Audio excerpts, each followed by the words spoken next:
Hi guys, tutorial videos muna tayo uli yung free cash in sa GCash or free transfer sa other banks. How? Yan, lagi po kasi tayong gumagamit ng GCash no for cashless transactions. Yan, matagal ko na tong ginagawa guys. So, let me share it with you. So, using my Shopee app, yan, dito lang po kayo pupunta sa Shopee Pay. Yung first step na magka-cash in po muna tayo dito using our link bank accounts. Yan. Pwede po yung BPI or Union Bank. Sample po, no, papakita ko sa inyo yung BPI ko kasi, yan. Magka-cash in ako ng pambili dito ng tablet kasi ng mister ko kailangan niya. So, kaya medyo malaki po yung amount dyan. Bali sa akin guys, nakasave na po dito yung aking BPI account. So, pwede nyo rin po siyang isave or hindi. Depende po sa inyo. Basta, may OTP naman po siya kaya safe po. Matagal na po na rin po itong ginagamit dito.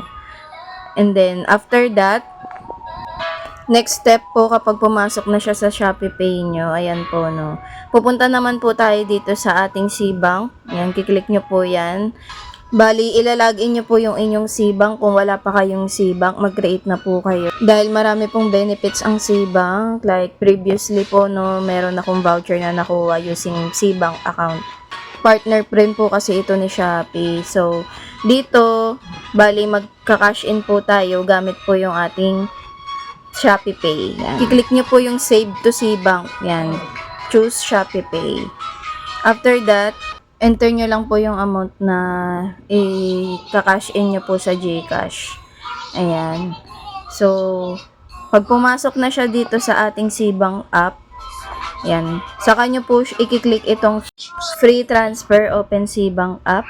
Gaya ng nakita nyo, meron siyang 15 free transfers to GCash or any other banks po, no? So, papakita natin dito yan na kapag transfer na ako sa GCash, BPI, BDO, and other po, no?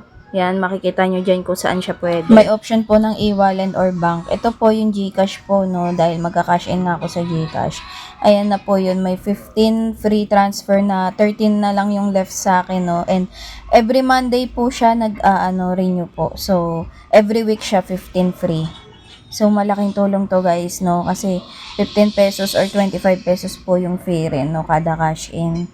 So, ito na po, pumasok na siya sa GCash. Real time po yan, guys. Thank you for watching po. So, please follow and like po kung nakatulong po ito sa inyo. Have a great day po.